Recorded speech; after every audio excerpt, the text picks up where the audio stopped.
Hey lovelies, welcome to our scholar. तो आज हम कर रहे हैं स्पर्श का चैप्टर तुम कब जाओगे अतिथि। इसके रचयिता हैं शरद जोशी। शरद जोशी का जन्म मध्य प्रदेश के उज्जैन शहर में 21 मई 1931 को हुआ था। तो जो शरद जोशी है उनका जन्म मध्य प्रदेश में हुआ था। 1931 में उनका बर्थ हुआ था एंड 1991 में वो एक्सपायर हो गए थे।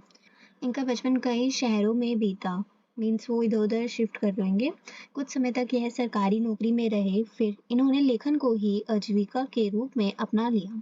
ये इनके बारे में थोड़ी से दे रखे हैं, कुछ कहानियां लिखी, फिर पूरी तरह व्यंजन लेखन ही करने लगे। इनके शरद जोशी की प्रमुख व्यंग्य कृतियाएं, शरद जोशी ने जो जो लिखे हैं ये उनकी कुछ इंपॉर्टेंट है। ये आप पेपर्स में एग्जाम्स में लॉन्ग क्वेश्चन में ऐड करोगे तो डेफिनेटली आपको मार्क्स मिलेंगे, इंक्रीज होंगे, कटेंगे नहीं। तो इनको भी आप लर्न करके जा सकते हो। लाइक परिक्रमा, किसी बहाने, जीप पर सवार, इलिया, तिलसम, राह किनारे बैठ, दूसरी सतह, प्रतिदिन, ये सारी इनकी कुछ प्रमुख कृतियां हैं। शरद जोशी की भाषा अत्यंत सरल और सहज थी। सरल और सहज मतलब बहुत अच्छी, नॉर्मल थी, इतनी हाई लैंग्वेज उसमें नहीं थी। मुहावरे और हास प्रयास का हल्का स्पर्श देकर इन्होंने अपनी रचनाओं को अधिक रोचक बनाया है।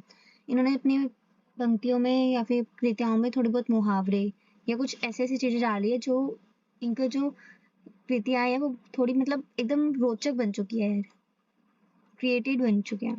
तो हम यहाँ पे आप उसको रीड कर लेना एक बार पूरा अच्छे से। हम यहाँ पे चैप्टर की स्टार्टिंग करते हैं। तुम कब जाओगे अतिथि। आज तुम्हारे आगमन का चतुर्थ दिवस पर यह प्रश्न बार बार मन में घूमड़ रहा है, तुम कब जाओगे अतिथि। यहाँ आगमन का मतलब है अराइवल, मतलब जब वो आए। चतुर्थ दिवस, फोर्थ डे। तो यहाँ पे जो लेखक है वो कह रहे हैं कि आज तुम्हारे आगमन के जो तुम आए हो उसका आज फोर्थ डे है, और हमारे मन में यही बार बार बात आ रही है कि तुम कब जाओगे यहाँ से। अतिथि मतलब रिलेटिव। तुम जहाँ बैठे निसंकोच सिगरेट का धुआं फेंक रहे हो उसके ठीक सामने एक कैलेंडर है।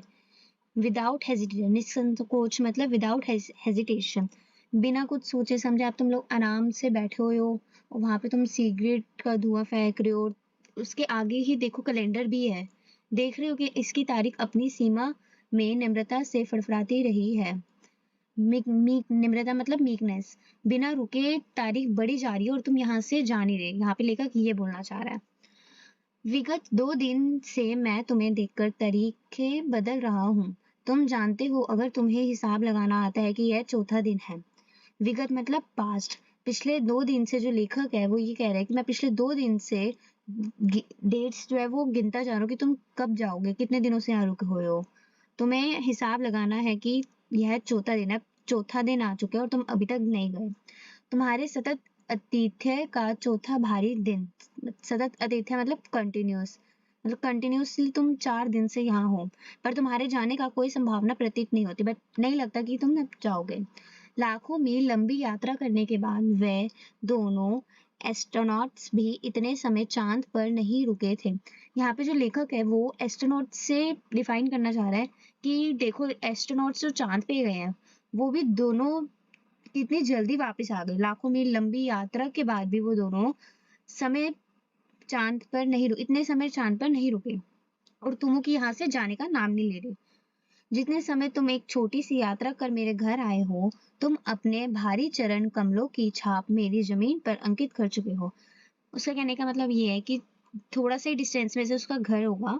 एक छोटी सी यात्रा में मतलब ज्यादा दूर उसका घर नहीं होगा, तो वो छोटी सी यात्रा करके आया है और यहाँ पे अपनी वो एक तरीके से छाप छोड़ चुका है। तुमने एक अतरंग निजी संबंध मुझसे स्थापित कर लिया। तुमने मेरी आर्थिक सीमाओं की बैंजनी चट्टान देख ली। तुम मेरी काफी मिट्टी खोद चुके, अब तुम लौट जाओ तिथि। तुम्हारे जाने के लिए यह उच्च समय अर्थात हाई टाइम। क्या तुम्हारी पृथ्वी नहीं पुकारती। यहाँ वो पृथ्वी से ये बोलना चाह रहे कि तो उसका घर, वो इतना इरिटेट हो चुका है अपने रिलेटिव से, अतिथि से, कि अब वो उसको सामने से बोल रहा है कि तुम्हारी पृथ्वी, तुम्हारा घर तुम्हें बुला रहा है, मेरी सीमा पार हो चुकी है, तो तुम और मेरा मतलब पक्ष मत लो और यहाँ से चले जाओ।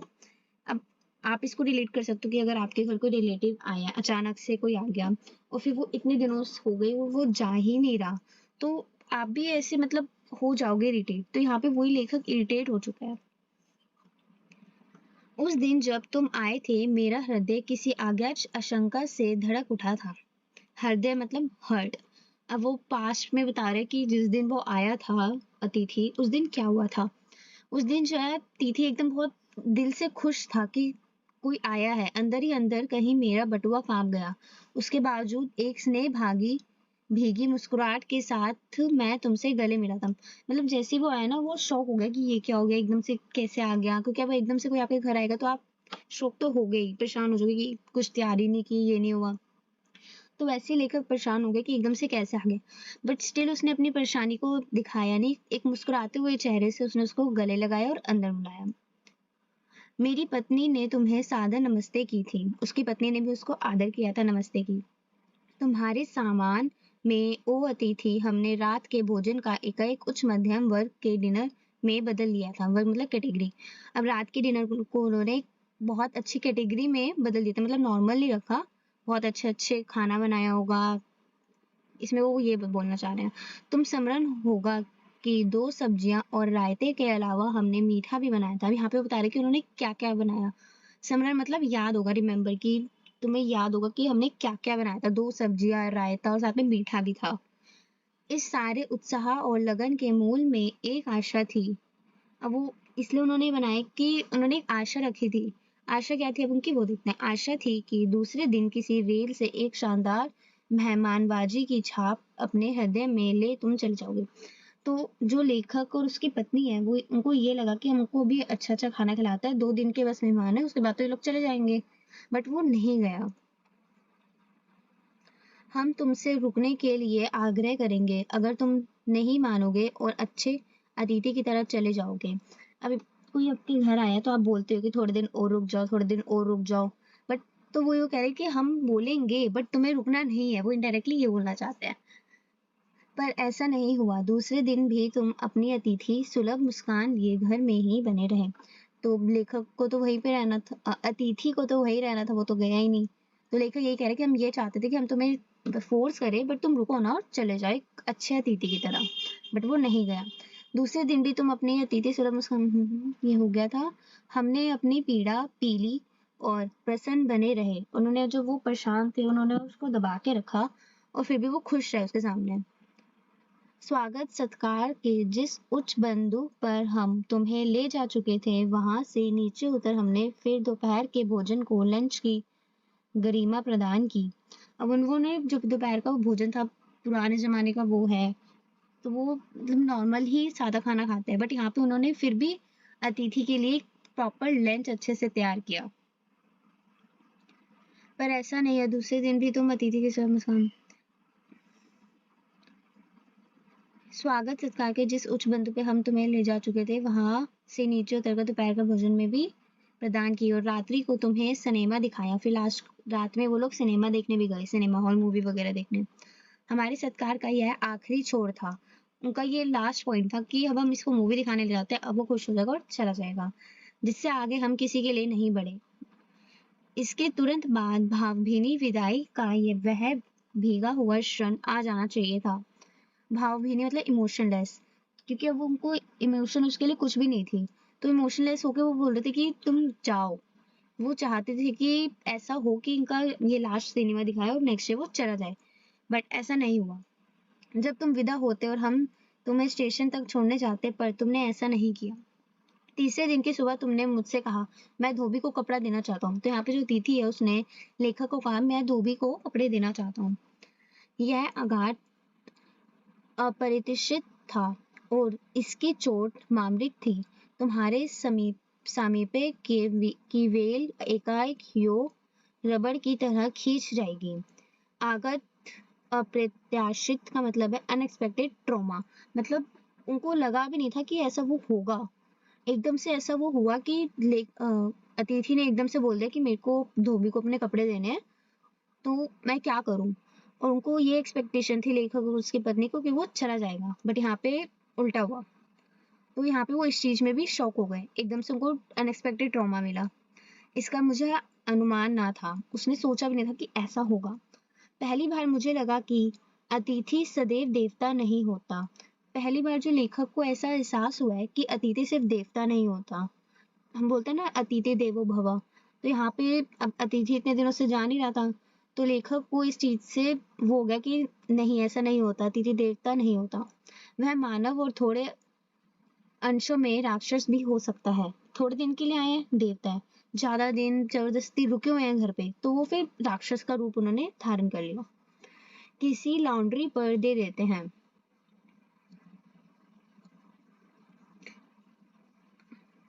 किसी लॉन्ड्री पर दे देते हैं, जल्दी भूल जाएंगे। अब उन्होंने सोचा कि हम लॉन्ड्री पर दे देते हैं, फिर ये भूल ही जाएंगे। मैंने कहा, मन ही मन एक विश्वास पड़ रहा था कि तुम्हें जल्दी जाना है। कहाँ है लॉन्ड्री? चलो चलते हैं, मैंने कहा और अपनी सहज बनियान पर अप औपचारिक कुर्ता डालने लगा। तो उसने ये कहा कि लॉन्ड्री में देते ताकि जल्दी धुल के वापिस आ जाए। तो उसने, लेखक ने जल्दी से कुर्ता पहना और चले। कहाँ जा रहे हो? पत्नी ने पूछा। उसकी पत्नी ने लेखक से पूछा कि कहाँ जा रहे हो?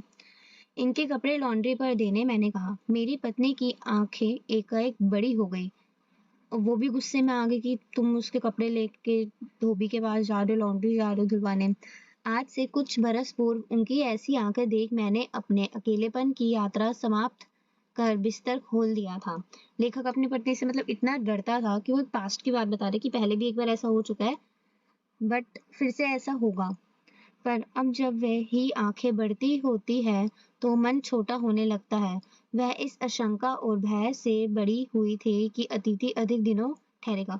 उसकी, लेखक की पत्नी को लगा कि अतिथि और दिन ठहरेगा, इस चक्कर गुस्से में उसने अपनी आंखें बड़ी कर ली। नहीं थी। अब उसकी आशंका भी फेक नहीं थी, क्योंकि ऐसा तो हो ही रहा था कि वो जा ही नहीं रहा था लेकर।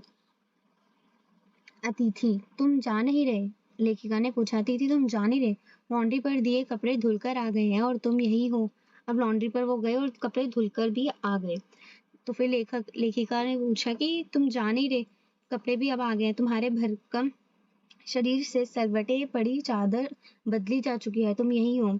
तो यहाँ से वो इसकी भी तुलना कर रहे कि जिस बिस्तर पे तुम सोते हो, उसे जो चादर खराब हो गई थी वो भी हमने निकाल के दूसरी बिछा दी और तुम अभी तक यही हो।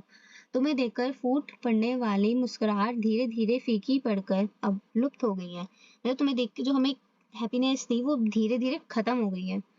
ठहाके के रंगीन गुब्बारे जो कल तक इस कमरे के आकाश में उड़ते थे, अब कोई रिलेटिव आया, बातें वगैरह होते तो सब हंसते हैं, खिलते हैं, मजाक करते हैं, तो कहते हैं वो भी फट चुके थे कमरे में। आकाश, जो कल तक इस कमरे के आकाश में उड़ते थे अब दिखाई नहीं देते। मतलब जो गुब्बारे उनके उड़ रहे थे कमरे में वो नहीं दिखाई दे रहे। ठहाकों के गुब्बारे, यहाँ पे बैलून को नहीं बोल रहे, यहाँ पे उसकी तुलना की गई है कि वो हैप्पीनेस, बातें वगैरह को इससे डिस्क्राइब कर रहे हैं। बातचीत की उछलती हुई गेंद चर्चा के क्षेत्र में सभी कॉर्नलों से टप्पे खाकर फिर से सेंटर में आकर चुप पड़ी है। अब इसे ना तुम हिला रहे हो ना मैं। कल से मैं उपन्यास पढ़ रहा हूँ और तुम फिल्मी पत्रिका के पन्ने पलट रहे हो। यहाँ पे लेखक कह रहे कि मैं कल से नोवेल पढ़ रहा हूँ, उपन्यास मतलब नॉवल, और तुम जब से पत्रिका को ही पलटे जा रहे हो। शब्दों का लेन देन मिट गया और चर्चा के विषय चुक गए। मतलब पॉइंट, इनके टॉपिक्स भी खत्म हो गए थे बात करने के लिए। परिवार, बच्चे, नौकरी, फिल्म, राजनीति, रिश्तेदारी, तबादले, पुराने दोस्त, परिवार नियोजना, महंगाई, सहायता, यहाँ तक कि आंख मार मार कर हमने पुरानी प्रेमिकाओं का भी जिक्र कर लिया। अब एक चुप्पी है। वो हर सारी बातें कर चुके हैं। यहाँ पे उनको ये बताया गया है कि इन्होंने क्या क्या चर्चा बात की, मतलब किस किस टॉपिक में बारे में बात की है। गाँव का बीज।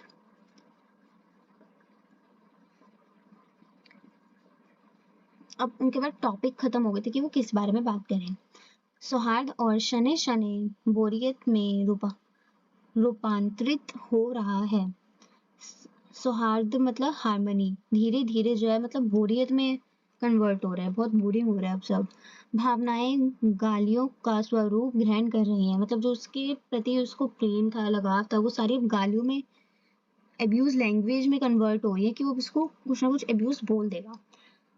पर तुम जा नहीं रहे। किस अदृश्य गोंद से तुम्हारा व्यक्तित्व यहाँ चिपका गया है? अदृश्य गोंद मतलब इनविजिबल ग्लू, कि कौन सी इनविजिबल ग्लू है जिससे तुम यहाँ चिपक चुके हो?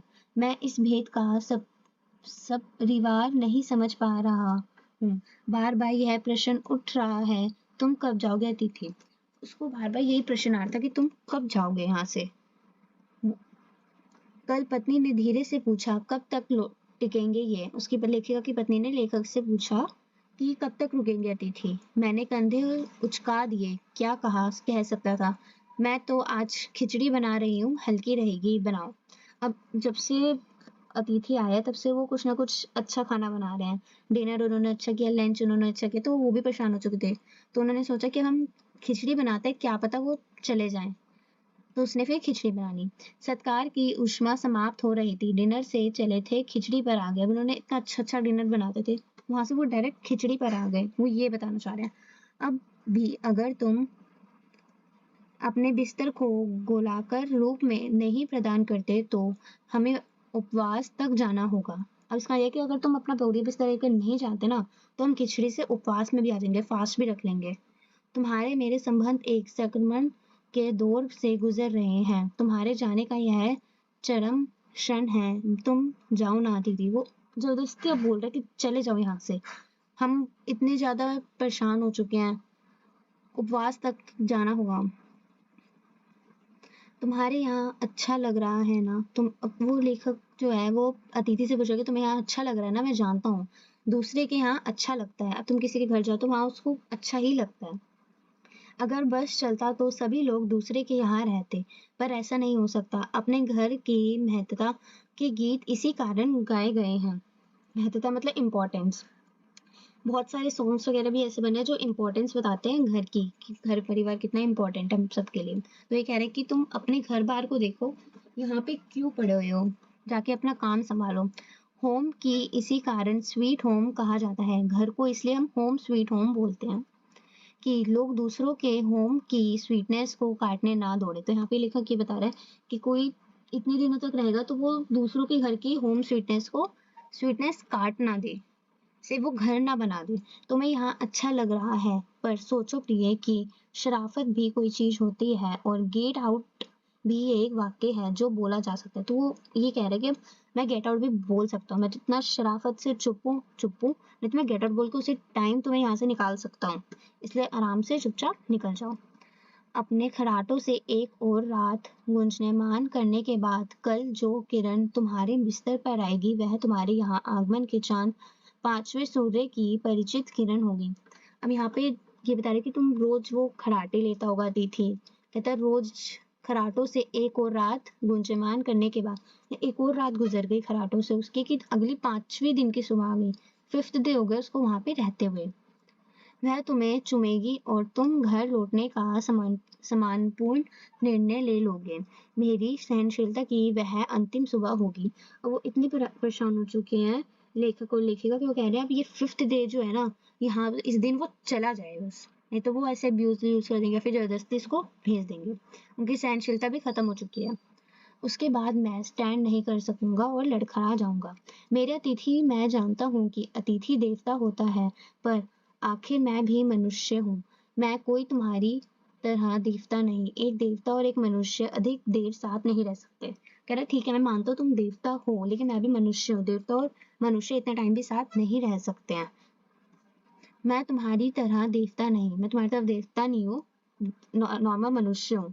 देवता दर्शन देकर लौट जाता है, देवते आते, भगवान आते, दर्शन देकर चले जाते, बट तुम नहीं जा रहे, तुम लौट जाओ दीदी। इसी में तुम्हारे देवत्व सुरक्षित रहेगा। मतलब अगर तुम चले जाओगे ना तब भी तुम भगवान कहलाओगे, बट अगर यह मनुष्य अपनी वाली पर उतरे उसके पूर्व तुम लौट जाओ। कह रहे मैं अगर अपने पे उतरा ना उससे पहले तुम चले जाओ। उफ तुम कब जाओगे अतिथि। तो यहाँ पे हमारा चैप्टर होता है खत्म। इसके अब नीचे हमारे मौखिक प्रश्न उत्तर, लिखित प्रश्न उत्तर। तो मैंने इसका एक अलग से पीडीएफ बनाया है। तुम कब जाओगे अतिथि, ये चैप्टर्स के क्वेश्चन आंसर्स हैं। इसमें आपको सबसे पहले मौखिक प्रश्न उत्तर, लिखित प्रश्न उत्तर का क ख ग पार्ट तीनों दिए हुए हैं। साथ में आपको दिए लघु अन्य पाठ्येतर हल प्रश्न, मतलब एक्स्ट्रा क्वेश्चन आंसर भी आपको इसमें प्रोवाइडेड है। इसका लिंक कमेंट बॉक्स में पिन कर दूंगी, वहां पे जाकर आप इसको डाउनलोड कर देना। Thank you for watching. मिलता है अपनी नेक्स्ट वीडियो में।